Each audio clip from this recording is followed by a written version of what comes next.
Today we're talking about all the differences between the Mavic 2 Enterprise and the Mavic 2 Zoom. Which drone is right for you?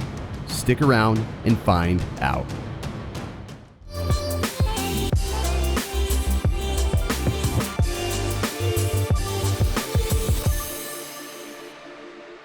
What's going on, everybody? I'm Original Dobo, and if this is your first time here on my channel, I do drone and tech related media, so if that's your thing, definitely consider hitting that subscribe button and turn on notifications so you don't miss another video just like this.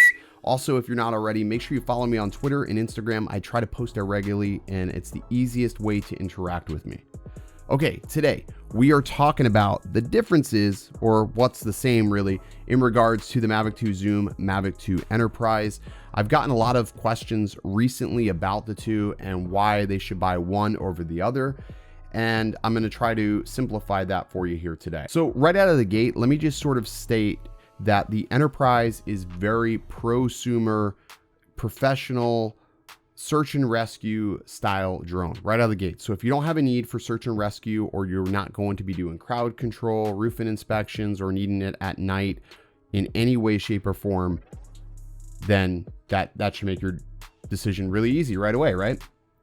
But if you are a consumer and you feel like maybe some of these features would be useful and you don't mind sacrificing other things, well, stick around. This may be interesting.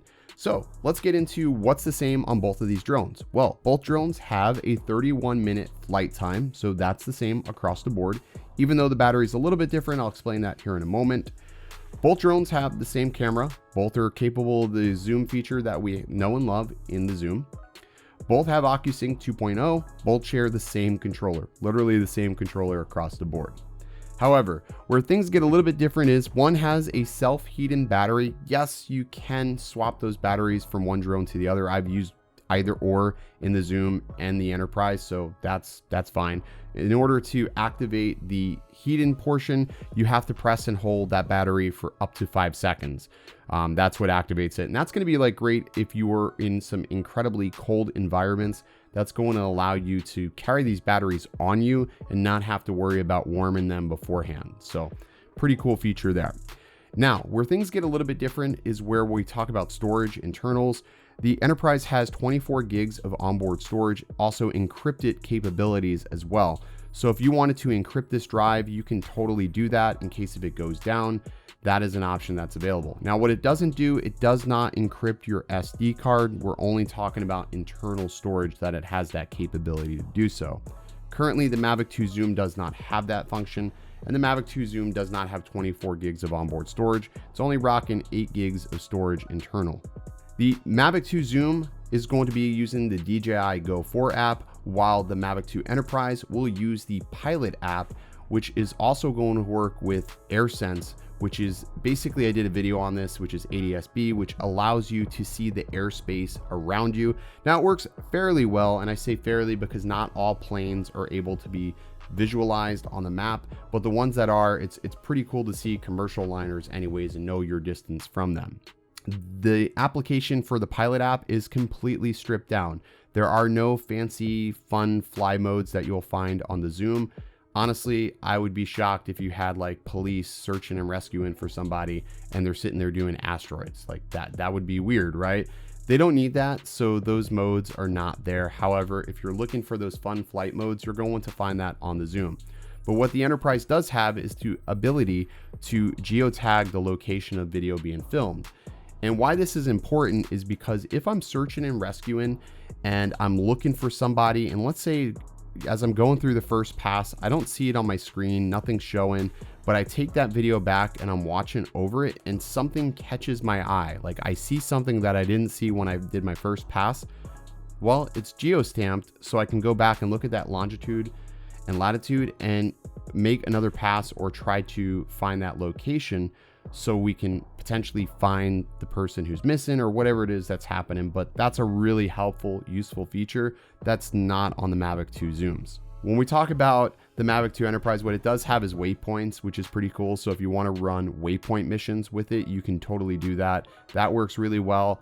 And on the Enterprise, that makes sense to have waypoints because you're going to basically be sending this thing autonomously out there, searching for something, and you may want to scour locations and you want to set, points up that it's going to look for. So that would make sense. As far as the cameras go, again, I said they were the same. However, they did strip some things out of the Enterprise camera. Like there is only decine-alike, there is no standard profile or anything like that. So you're not going to find like hyperlapse and stuff like that. Not here, but you will find that on the zoom. So again, sort of the separation between pro and consumer you can see happening already. So with the applications being different, the capabilities are going to be different as well. I don't know if they're going to allow us to use the Enterprise on Go 4. I hope they do. Maybe they will, not really sure. And then obviously the big difference between these two is the fact that you can add on accessories to the Enterprise and you can't do that on the Pro, or the Zoom, I should say. But with these accessories, you get a beacon, a spotlight, and a speaker. And all three of these accessories are absolutely amazing. I've seen a lot of chatter happening recently that there was going to be a thermal camera. There's been no proof or talks really about that. So we've yet to really see that that's going to be the case.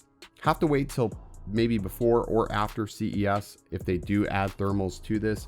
Would be amazing if they did, but I'm not going to try to get anybody's hopes up because we just don't know and there's no reason to speculate at all. But those are really the differences here. Now, there may be a couple of things that I missed, but honestly, there's no waterproofing on this. There's no waterproofing on that. You are paying for the accessories, which again, you're getting some attachments. You have the ability for modularity, and the fact that people can potentially make third-party add-ons to this is an attractive thing. And the fact that eventually maybe it will work with Go 4 is really attractive. So $19.99 for this, and you're looking at, I think, $13 or $12.49 for this one. So there is a big swing. You do get a GPC style case, which is like waterproof with this one. You don't get that with here. And then of course you get the self-heat and batteries. So if that's all important to you, then obviously you want to lean towards the Enterprise, and it just really is a cool craft. But if you're not in search and rescue, then the Zoom would be my choice. So I hope this video helped you all in deciding which one you should lean towards. Me personally, I fly in both and I like them both. I'm not really doing search and rescue, but if the opportunity did arise, I would absolutely take it and help find somebody, I guess. But that's going to do it for today's video. I hope you guys enjoyed, and if you did, make sure you smash that like button. If you have any questions, drop a comment down below. I'll be happy to answer them for you. As always, stay original. We'll see you next time.